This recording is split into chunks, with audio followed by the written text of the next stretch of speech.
Hello everyone and welcome back to another edition of Indexer Office Hours. Today is the 28th of November and this is Indexer Office Hours 135. Crazy. That number is very high. We are on a roll, which is incredible, and yeah, we've been consistent for this long, so it's pretty cool. If anyone is new to Indexer Office Hours, I don't think I see any new faces. I think I recognize everyone here. So this will be something that you folks will have already heard. Index Office Hours is the town square for graph ecosystem participants to come together and discuss the most important and relevant topics for indexers.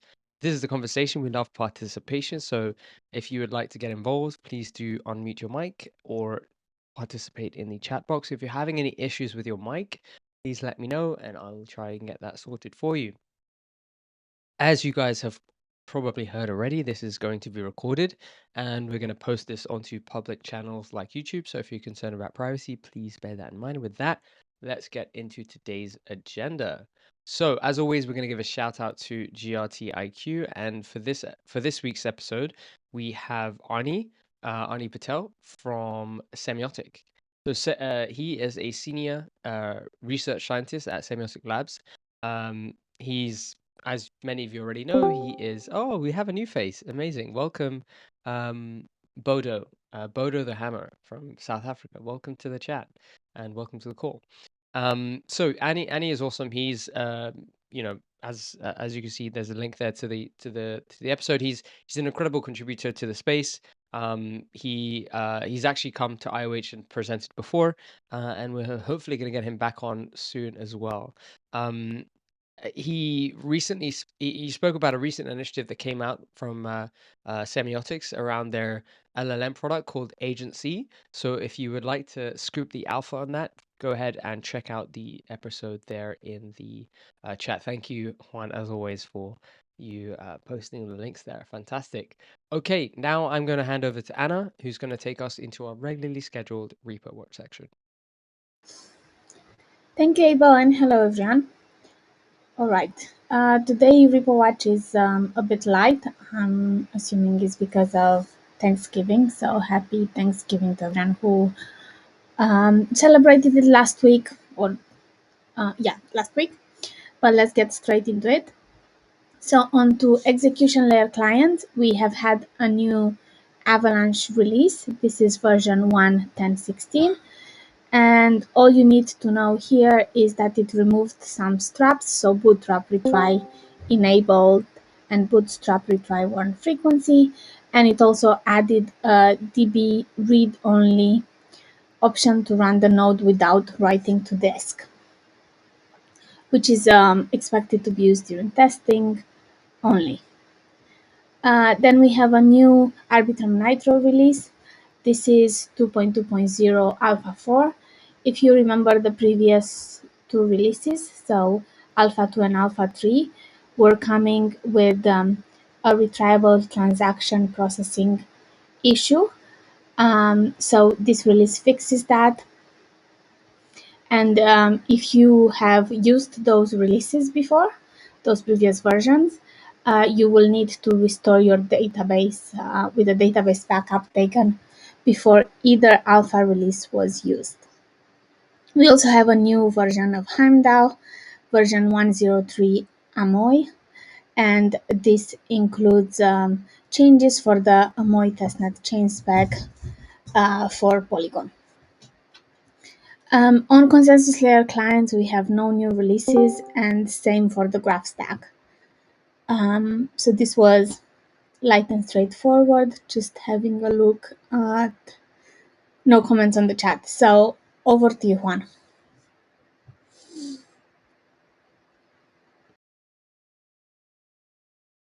Thanks, Anna. So getting into Protocol Watch, first of all, getting into forum governance, 𝗨𝗂𝗧𝗂𝗧, our, recurring guest in these discussions. This is replacing bonding groups with indexing fees. So I think Justin added some comment regarding the current situation with the 𝗨𝗂 itself. As many of you know, it's linked to the Horizon deployment. So basically they're trying to figure out, okay, with all of the feedback, what can they change? How can they improve it? How can they make it so that it's better and not so controversial? But they said that they are still open to feedback in this thread, even though they are already working on some changes. So yeah, if you have some more feedback for the 𝗨𝗂𝗂𝗧, the link is in the agenda that we shared today.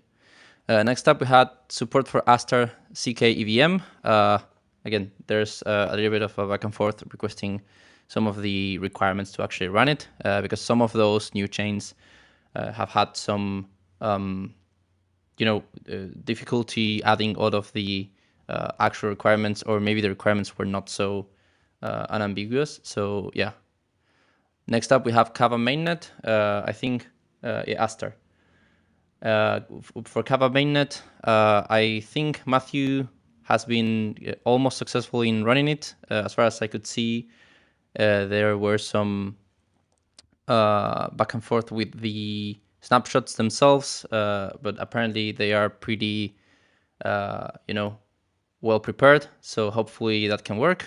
I see Matthew is also commenting in the chat, so probably he can give us a little bit more context. But yeah, that's pretty much what I could see in the threads. Next up, we have forum research. Oh, I see Kava is syncing. That's great. Cool. Thank you, Matthew. For forum research, we have open source version of debunk based on the graph. This is kind of like a question/proposal, I think, mainly to try to figure out a way to have an open source version of debunk based on subgraphs mostly, or substreams. If you're interested in that, you can go into the forum thread.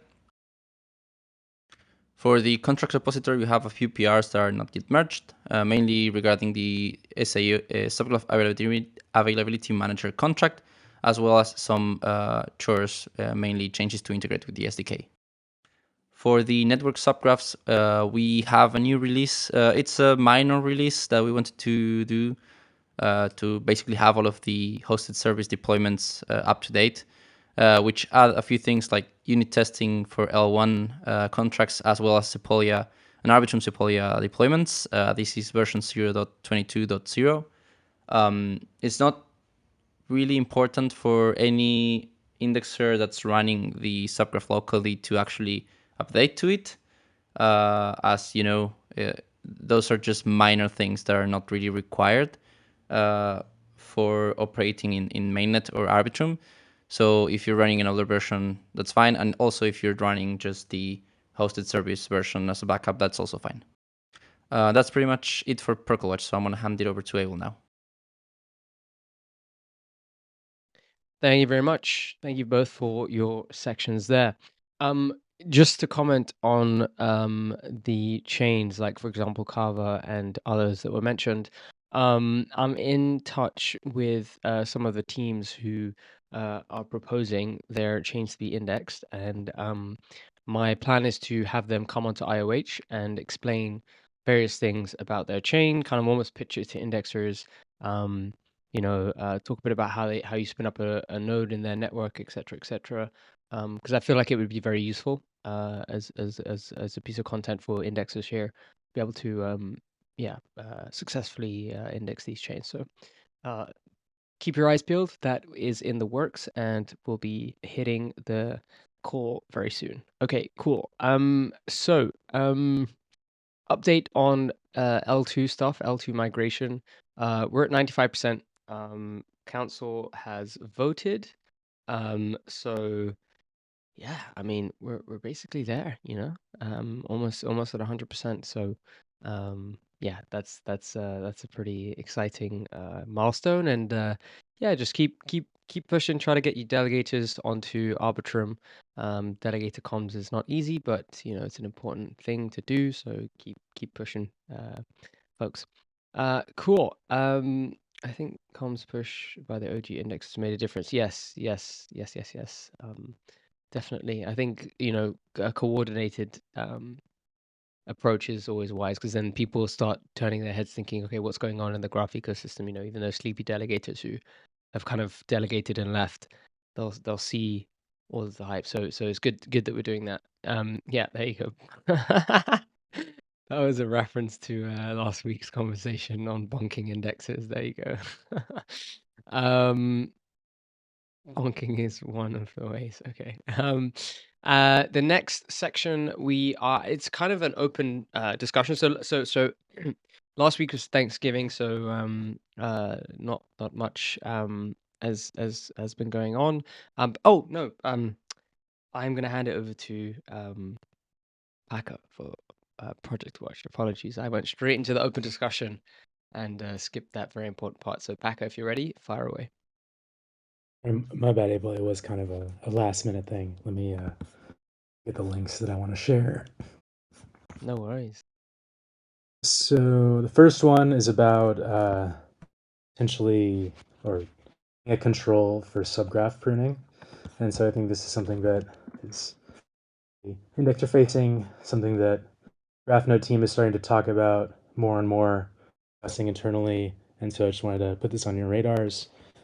Maybe take a look at it. Do a plus or a downvote. Like make your voice heard. We're a community. It's all open source, so it's all on GitHub. Just wanted to put that in front of you all, and then let me grab the other link.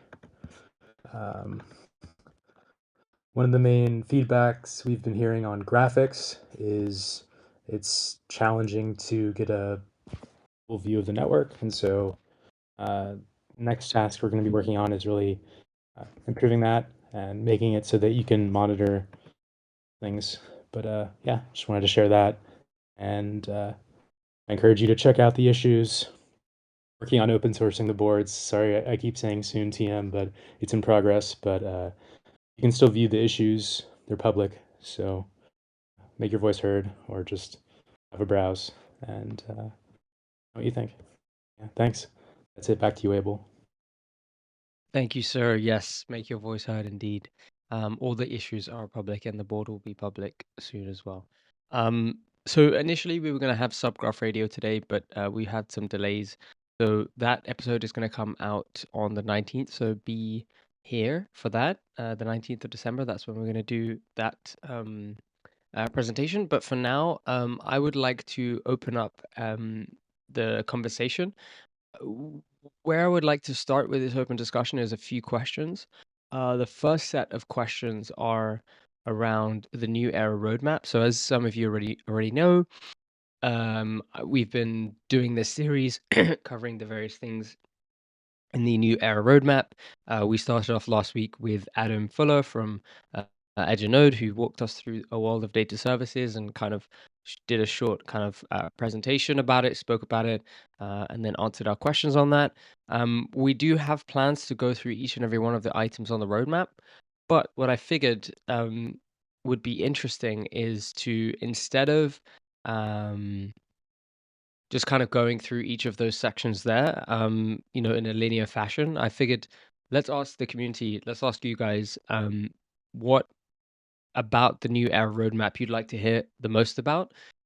What is a burning question that you have on any part of the roadmap, and we can, make sure that we prioritize that in the coming series. So if you guys have any thoughts, feel free to type away or to unmute your mic and contribute. Hey, Abel, can I do a public service announcement by virtue of my role at the foundation? Go for it. Yeah, go for it. This is a great question. I'm anxious to hear what people say. As a reminder, there's a Reddit AMA happening right now with the core dev teams in Reddit. So you can also pose questions directly to core dev teams. I'm a marketing guy. It's my job to remind people. Sorry for the redundancy. Back to you, Abel. No worries. Yes. That is something that's very important as well. The AMA is happening on Reddit. I just figured, it would be interesting to ask indexes here as well. I'm aware of the AMA, but I figured it would be awesome to just get people's thoughts because it would inform how I would shape.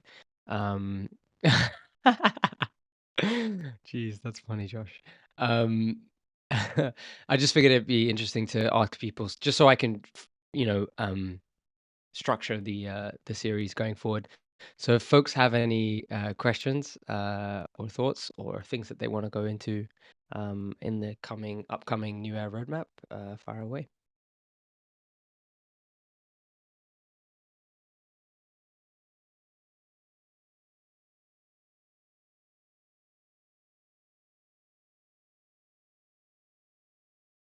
Oh, that is a good one.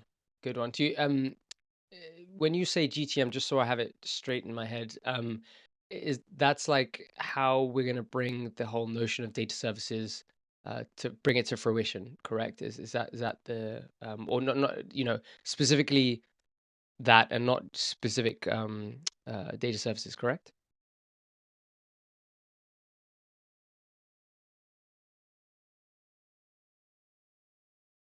I see Can Chris is you hear typing, me? so I just yeah. Oh yes, yes, yes, yeah. Oh, awesome. Yes. Although I think it makes sense to like evaluate the go-to-market of the data services that are, most likely to land first. And it would be, it would be good to get a sense of the initial like target customer and the demographics around that, and just the kind of like practical and functional requirements of delivering it like a decentralized product. um and yeah, I think there are a few other key questions, like to what extent um the service is verifiable, and whether there's some arbitration mechanism, or like accountability for operators. And but yeah, very much in like an MVP type lens, like a yeah. Does that make sense?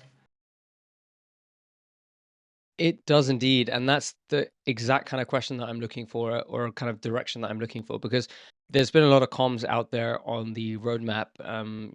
The foundation's done a fantastic job of just letting people know about it, but I'm assuming people have folks on specifics around like what you just said there. For example, GTM of the data services initiative as a whole, but then also how specific data services are going to go about doing their GTM as well. So yeah, like that's a perfect type of question, and that gives me some good direction for planning future episodes. So yeah, thank you.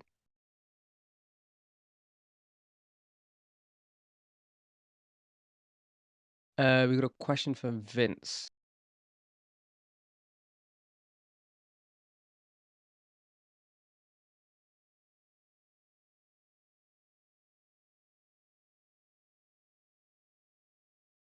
Interesting.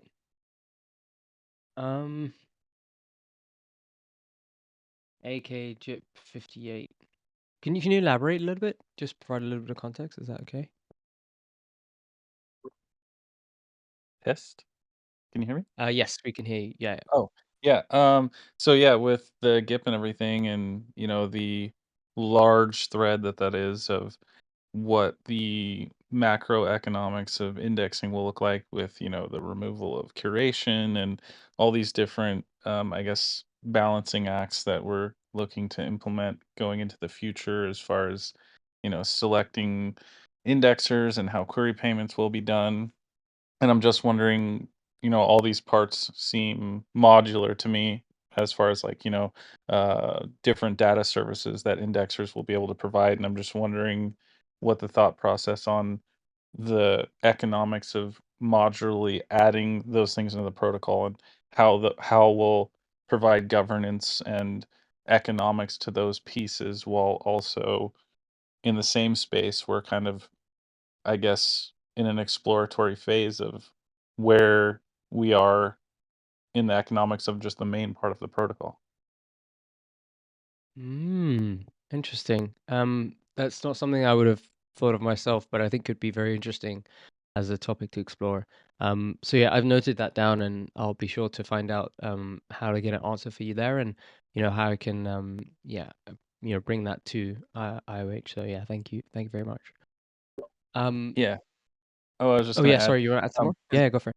yeah, I was just gonna say, like, I guess, well, not easy, but the easy part is actually getting these services going. The hard part is, how do we decentralize and effectively tokenize these products?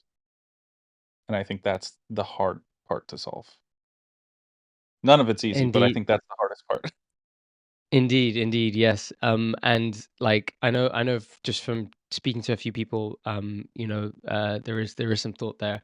But yeah, it is, yeah, gonna be it's quite fundamental, this change of world of data services, and yeah, a lot of things are going to have to be rethought. So yeah, I think it could be yield a very interesting conversation actually. So I think that could be really fun. So yeah, thank you for sharing that.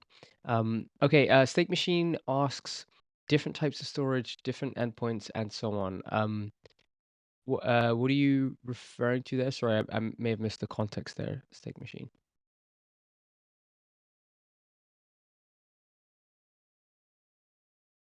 I see he's typing.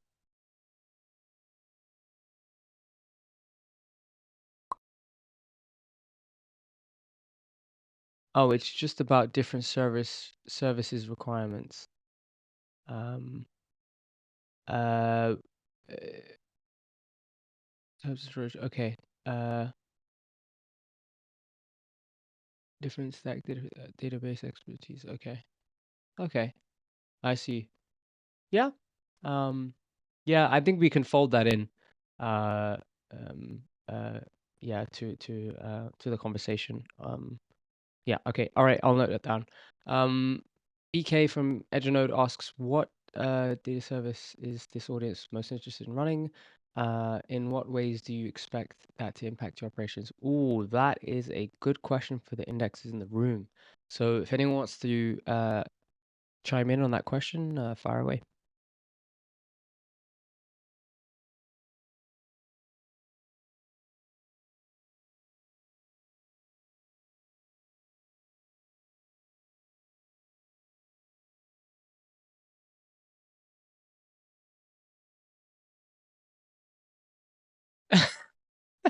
Yes, Payne, and you are one of them. So I expect you to have some things to say.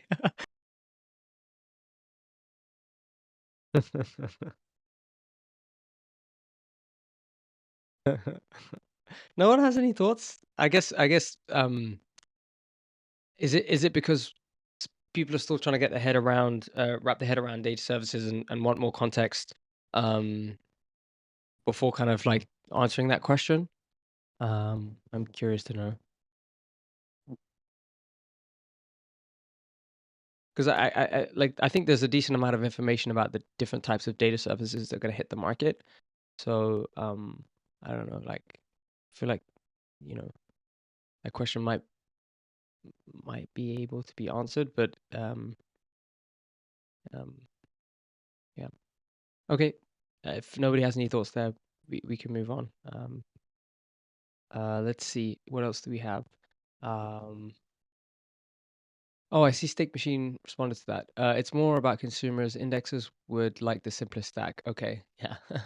And oh yeah, Matthew said all of them. Nice. And it seems like Mark Andre. Okay, you guys have responded. Sorry, I missed it in the chat. Excited to get more services up, but customer demand and the economies of the side. Okay, cool. That makes a lot of sense. When decentralized gateways, ooh, that's alpha I cannot spill. I actually don't have the full picture, so I can't even if I wanted to spill the alpha, I couldn't. Um, but in the near future, that's not helpful. That's quite vague, but that's the best I can do. Actually, let me see if I can speak to a few people and get you a better answer for that. Maybe, yeah. I mean, it's a big initiative, so there's a lot going on behind the scenes. But I will try my best to get an answer for you there, Steak Machine. So I'm going to decentralize gateways, Steak Machine. Just making notes here, just so I can get back to you. Alrighty. What else do we have in here? Chris asks a question. Do we know if anyone is planning on building Dune of Graph SQL, i.e. BI tool that sends SQL queries to the graph? And Mark Andre responds with Dune will use the graph. And semiotic. Used. Alpha is always spilled. Indeed. SQL has been on my mind lately. This is awesome. Where have you got this alpha from, Marc Andre? I'm very curious. do you? Where was the insight? Where did the insight come from? Thanks for posting, Nick, as well. The Data Palooza talk.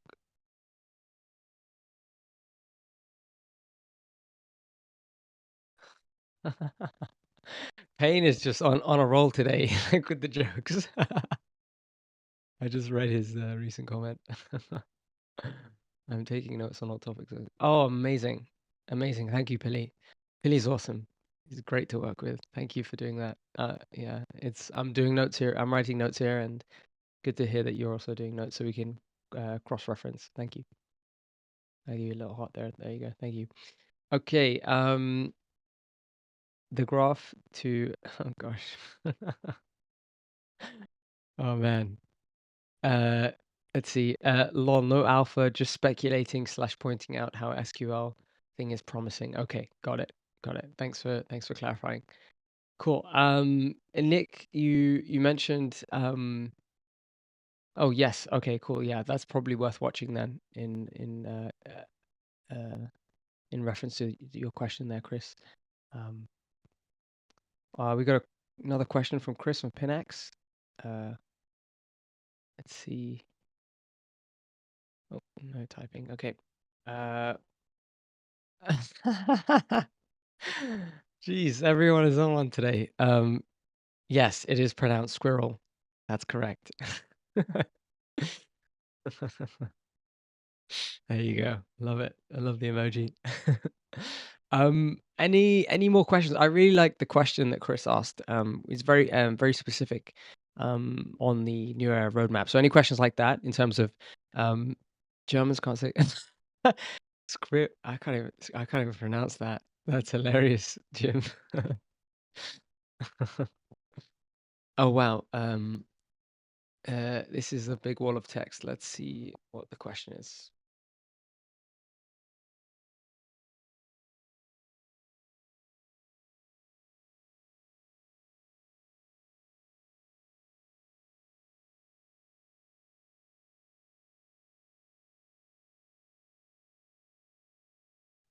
Alrighty, seems like Nick has responded there and will ping Pedro. Thank you, Nick.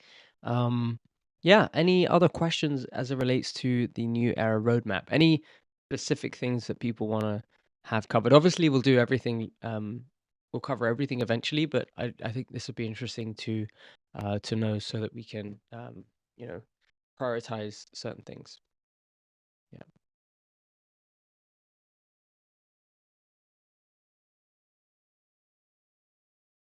I see a few people typing. I'll give some time.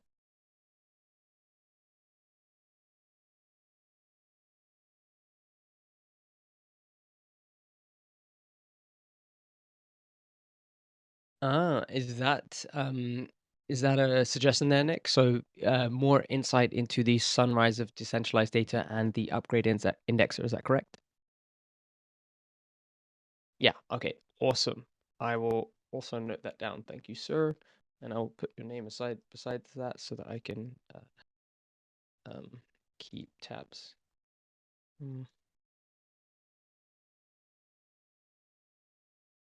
Okay, cool, awesome. Oh, geez, I can't even read that word steak machine. Oh my gosh. What is that jump? That doesn't even look like. What is that? I don't even know what language that is. That looks insane. Um,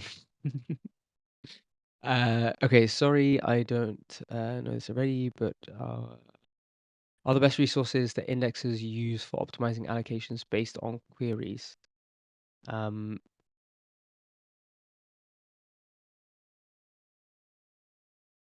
I guess that's a question for the indexers in the room. And I see a few people typing.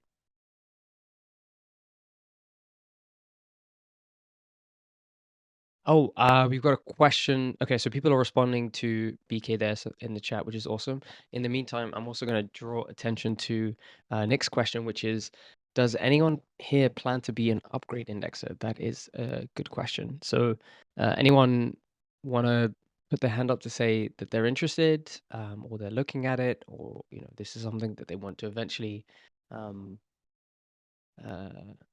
get involved in? I'm very curious too as well.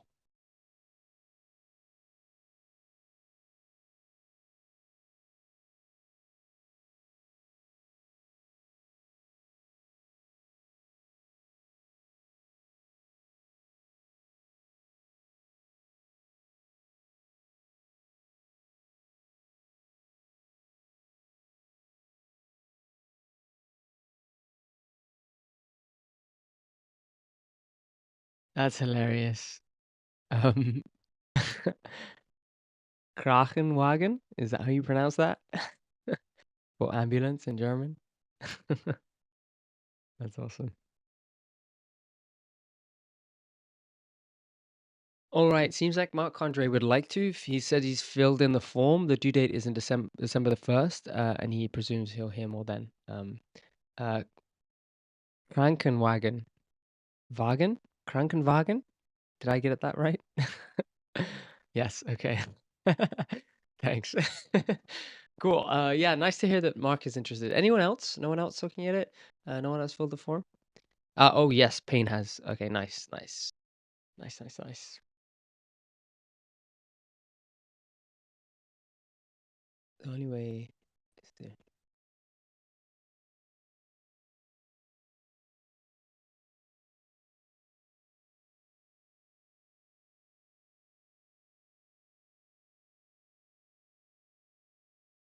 Awesome. Vince has also filled it out as well. Nice.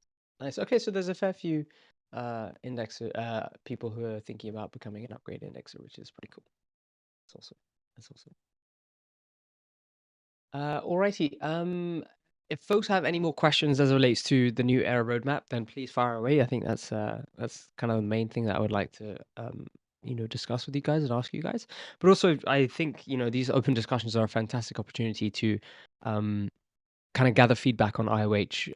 We're constantly trying to make this call as useful as possible. And so if anyone has any thoughts, ideas, obviously we have the Google form, which I will paste here for folks for their convenience, for your convenience. Let me just grab the link now. But also, this is a great opportunity to just share your feedback either in the text box or via on using a mic, and just let us know, like, what can we do to make this call better? We want to make this the most useful hour that you spend in the week, as it relates to staying up to date in all the things as it relates to being a top indexer and an engaged indexer in the space, and also just a great place to connect with your peers and also just share alpha, trade tips and tricks and stuff like that, and also just vibe. So and have a good time, because it's important to do that. I always love the sound effects and the vibes that we have in this chat. So yeah, if there's any ways that we can improve, yeah, I would love to hear that. Nick seems to have a question. Nick, do you want to fire away? Yeah, this is for all the indexers that are active on L2. So I'm speaking from the lens of a delegator right now, and my question is, when we were delegating on mainnet, allocations would close every 28 days, and every once in a while, maybe an indexer would close allocations earlier, but for the most part, as a delegator, you just kind of knew every epoch. Now on L2, I'm seeing a mix. Like, some indexers are closing allocations like every day, every other day, and then there's a few that seem to be still on the old 28-day epoch from mainnet. So I don't know, just curious how indexers are managing that, and is the promise of, the move to L2 that indexers are opening and closing more proactively their allocations proving to be true? Great question. That's I would assume yes, but I'm very curious to hear people's perspectives. I could just throw in one little perspective, I would say. I Yeah, guess go for it. with the advancement of layer 2 and the much big decrease in gas costs, indexers are indexing a lot more because it's much cheaper to do so. So I think our allocations are kind of all over the place and we're kind of grabbing what's there. So I think we're kind of closing all over the place because or at least some indexers are indexing a very large array compared to mainnet. So it's kind of like, I don't know, I'm personally closing every couple days on different various subgraphs where they line up in their 28 epochs. I'm still going the full length, but there's so many more subgraphs to index that it's kind of just closing all over the place, really.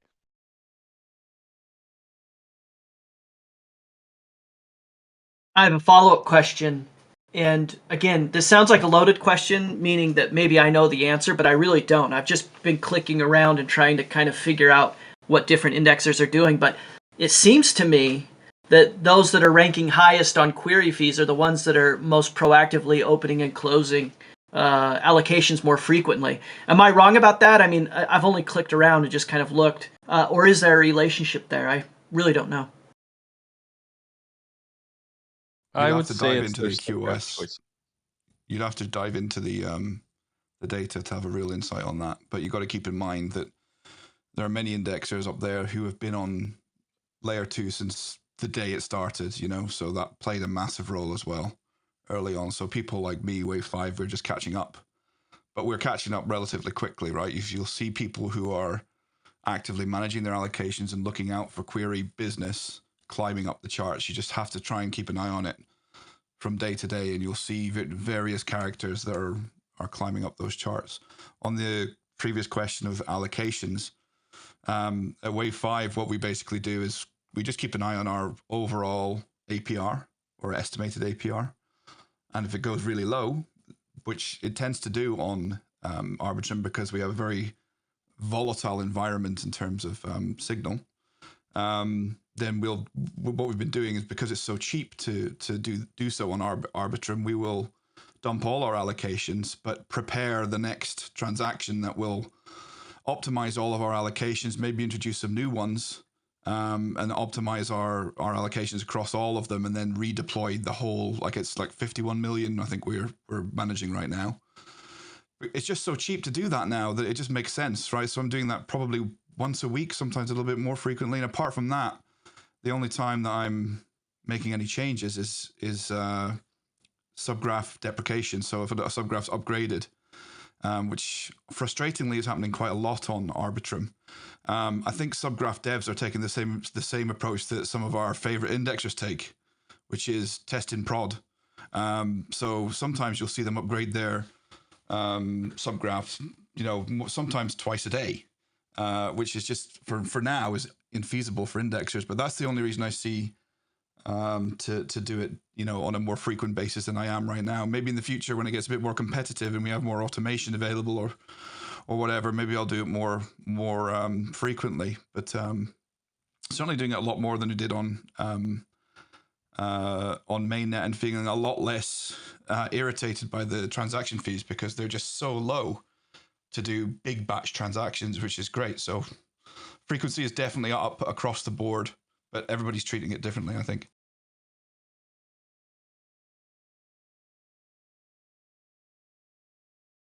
Thanks, Jim. Personally, I'm watching some metrics. I think the most important one is how much rewards has a subgraph accumulated so far, and depending on that, sending a transaction basically to renew or to update. But yeah, things like the reward proportion also goes into the mix. Loss of signal, of course. But yeah, I think one of the big mindfucks of Arbitrum indexing is that I think we're indexing over 100 subgraphs right now, with at least 80 that have allocation. So the keeping an overview of the puzzle, it's one of the biggest challenges, let alone renewing this in a meaningful way. Vince's tool is like, for me, you know, just to really shout Vince out here, like Indexer Tools is sort of the central key for me as a individual operator who's really resisted to bringing on extra contractors or whatever. It's really the linchpin for me is that tool that he's created that allows me to take 100 allocations, dump them, do a bit of an analysis on my new allocations, plug them into Vince's Indexer Tools, and away I go and send off a 100 allocation batch transaction. So just I wanted to shout out Vince. That tool is really, it's saving my bacon right now.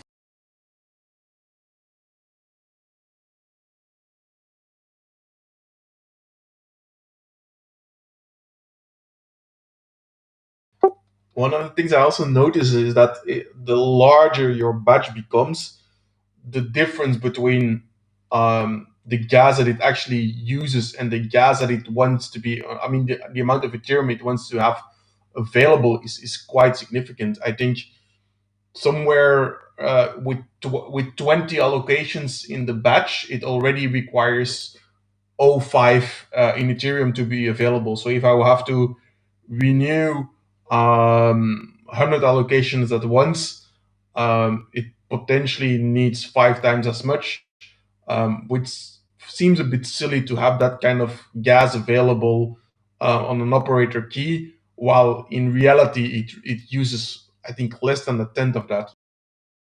Yeah, I noticed the same, Colin.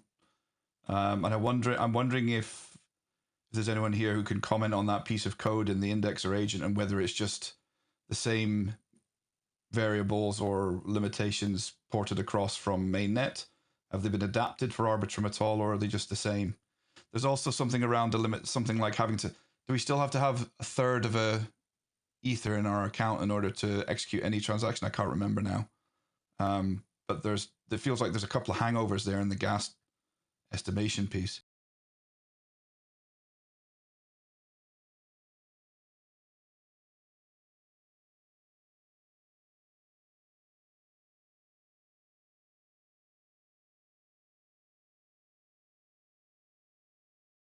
Can you guys hear me? Yep, loud Yeah. and clear. Yes, mate. Yeah, I just wanted to say the gas estimation is pretty horrible. You need at least like $500 in ETH to send the transactions with like more than 100 subgraphs to allocate towards on Arbitrum. Yeah, I've been keeping about 0.4 in the account at all times, just so I don't come up against it when I'm in the middle of doing 100 allocations. Yeah, it's really a bummer. And it becomes a bigger problem the more accounts you have. Yeah, $500 to spend, not even 6 sometimes.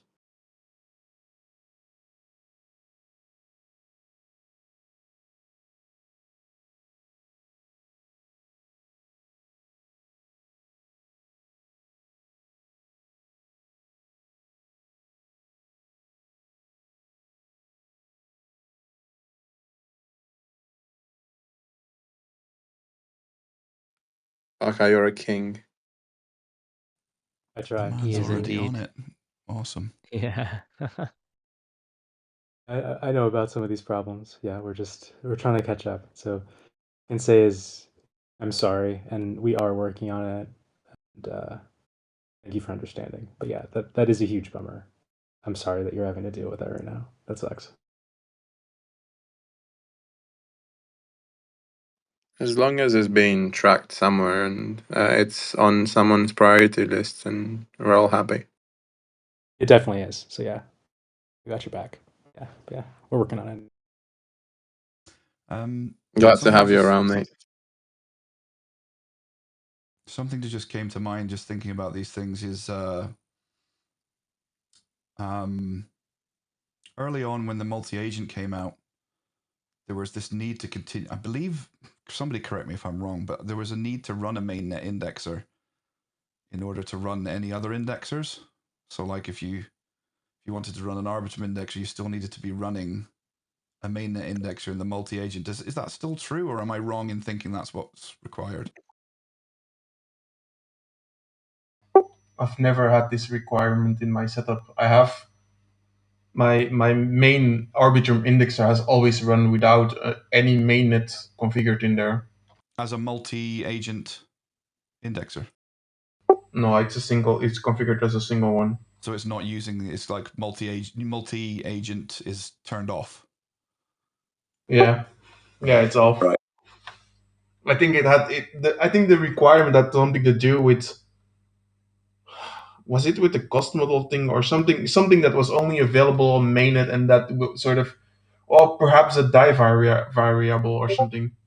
It was I think you something might be weird. right. It's only available on mainnet, and if you wanted to use that on Arbitrum as well, you have to configure a mainnet one or something like that.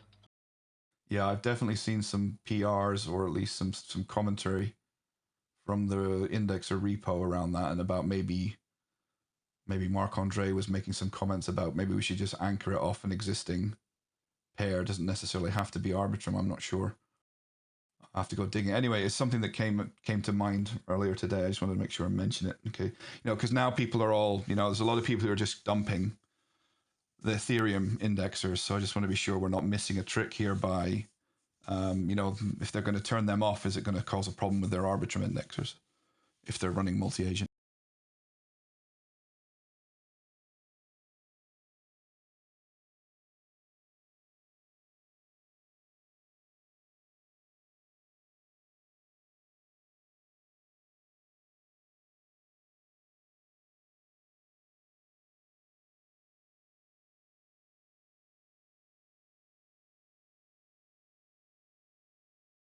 All right.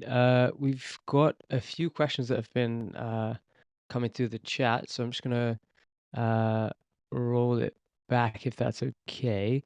One of them is from Vince asking if anyone here is well versed in LLMs.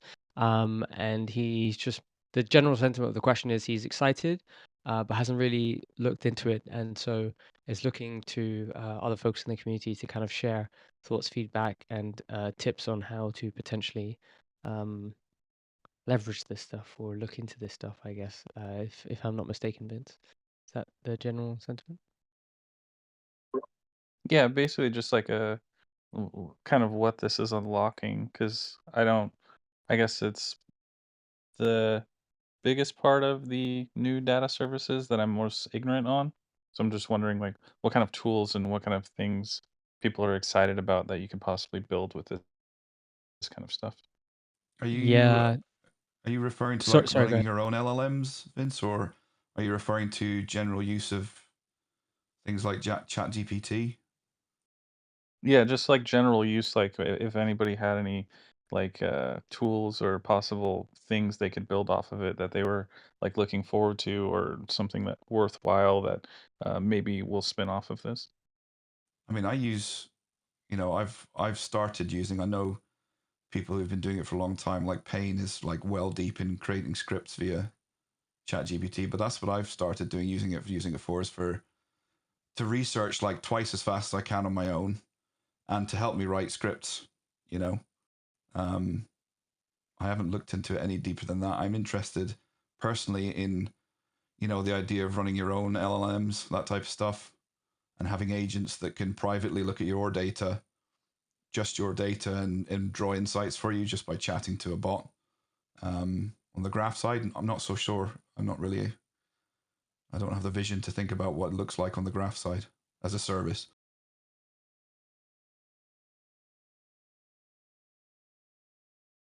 I've, I haven't heard much about the semiotic initiative, but I'm actually quite curious to dive into that. So maybe it might be worth um, bringing the semiotic folks on board and to talk a bit about their initiative. And also, I want to point us to Reddit as well, because the semiotic team will be looking at that. And yeah, obviously want to make sure that folks, yeah, that's it, agency, which is actually what Annie from Semiotic spoke about in the latest GRTIQ. So go ahead and check it out. Actually, I have. Have I played with it? I think I have. Actually, you could query block. Yeah, I have played with it. It's pretty cool, actually. I remember making in plain language, just like writing some queries for blockchain data. I was like just like curious about some Uniswap stuff, and it works pretty well. It's obviously an alpha, so it's pretty early, but it works pretty well actually. So if you want to check it out, do check out Agency. It's pretty cool. Um, all right, let's see. I want to make sure that we get to all the folks' questions. So I'm going to run it back to the top. Let's see.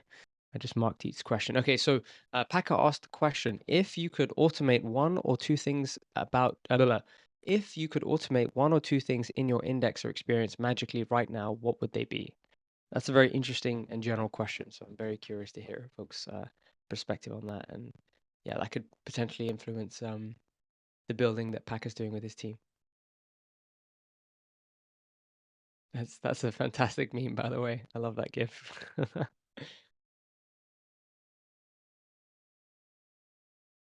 Oh, there you go. That's one for you, Packer.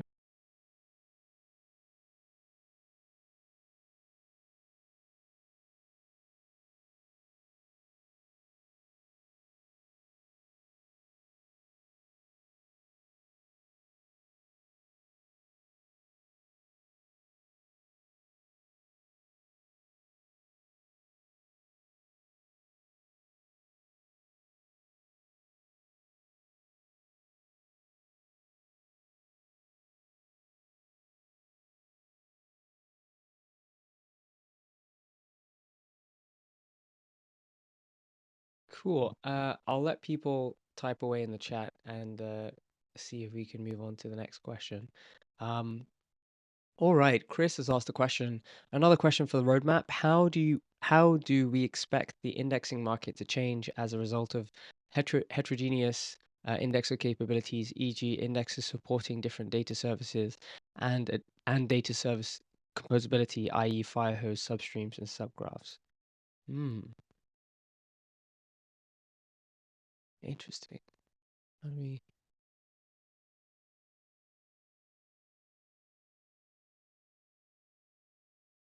Ooh, that's a fire question.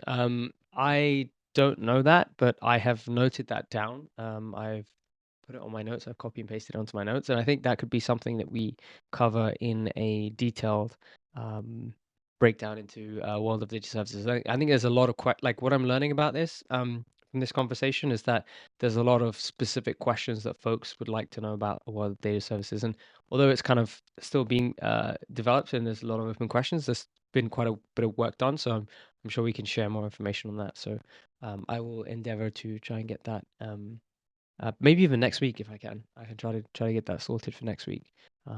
Okay. Asking again, as a delegator, what are indexers seeing in terms of query volume or more generally queries on L2? Is it different from mainnet?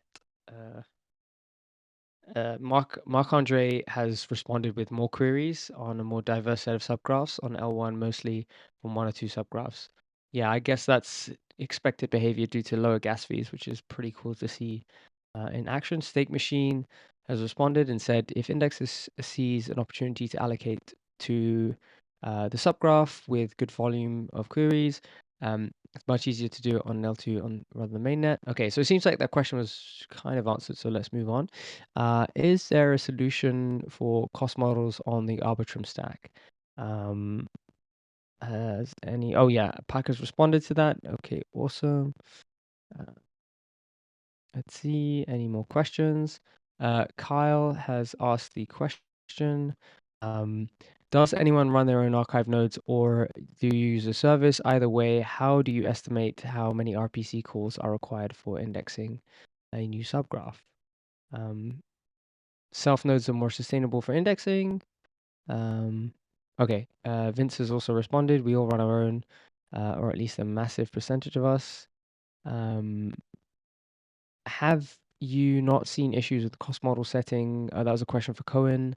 Cohen's responded. Another general question, with the chain integration process in the wild, what chain do indexers hope to see soon? Ooh, great question. I've seen a few proposals on the forum, but curious if indexers are hoping to see a specific chain proposal come.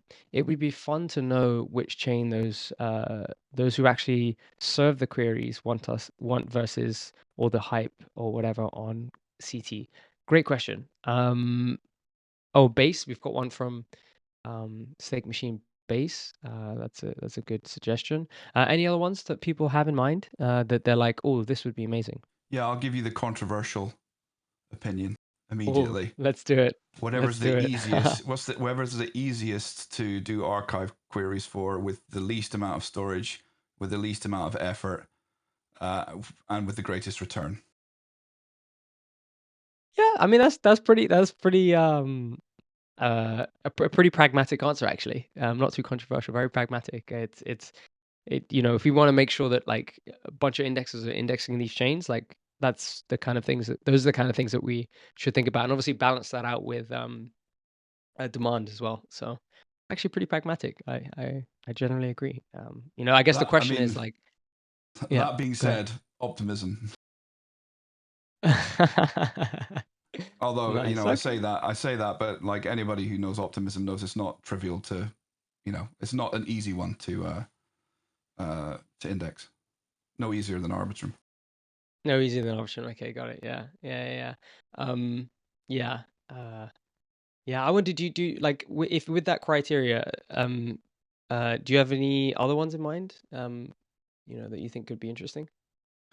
Well, I'm a little bit of an idealist, so I'm mostly interested in novel stuff,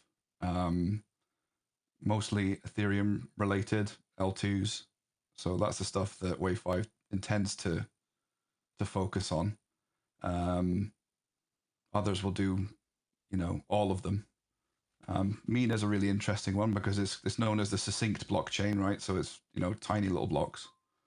Then you've got all the data availability stuff that's coming along, right? So is there a product market fit for I don't know, indexing 𝗨𝗀𝗄𝗳𝗂𝗧, Celestia, all these other, pieces of the modularity meme.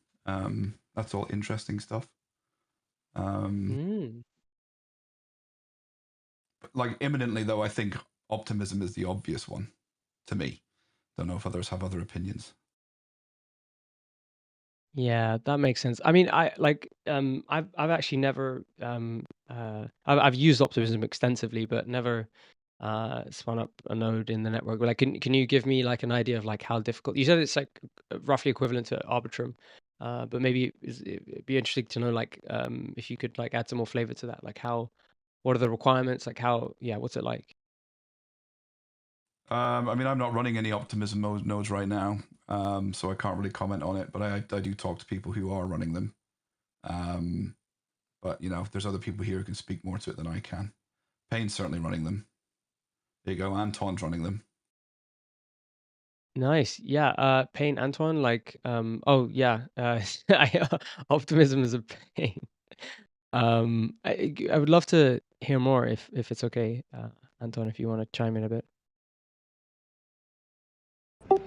Oh, well, we worked on Forta protocol with my experience, and actually we had to shut down Optimism node just because we had to constantly bring back our PC because it was down almost all the time. Well, uptime. But Optimism constantly upgrades their network, so it's very hard to keep up with. Just running the node is very hard for Optimism. So yeah, not a pleasant experience for me at least. Got it. Yeah. Yeah, that checks out. Like, there's a lot going on in the ecosystem, and it sounds like they're doing a lot of upgrades. So yeah, makes sense. Okay, cool. Yeah. Can I make one more comment, Abel, before we move on? Yeah, Just of course. to refer back to the original person asking the question.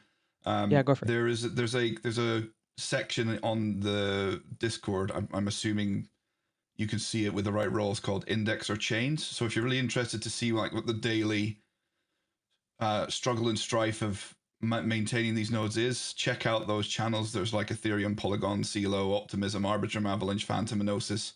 More will appear, I guess, as new chains get proposed. If you want to know what it's like day to day, those are quite good channels to check out. That is good alpha. Yes. Very interesting. Like, for example, like Arbitrum would probably be an interesting one to look at just to get an idea of, what it's like there and make maybe some comparisons to what it's like in Optimism. Yeah, I will definitely do that. Thank you for sharing. Okay, we have a few other questions, but we're also at the top of the hour. Let's see. Anyone?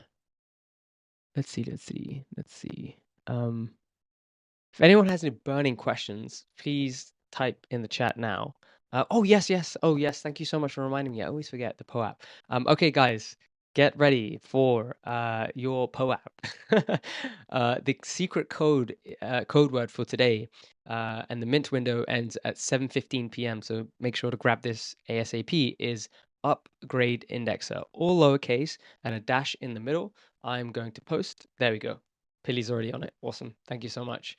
Make sure you grab your your POAPs and enjoy the 4-minute puzzle they're gonna make you do in order to get this bloody POAP for human verification. Yeah, that's honestly it's it's very frustrating, but hey, people want their POAPs, so they'll go to great lengths to do it. Okay, ladies and gentlemen, it was an absolute pleasure. We started off this conversation mentioning that it was an open discussion, and we had a fantastic open discussion. I learned a lot. I hope you guys did too, and we look forward to hosting you guys again next week. These questions were fantastic, and I'm going to do my absolute best to get answers to all your questions in future episodes. So thank you very much, and we'll see you again same time next week. Take care. Bye bye.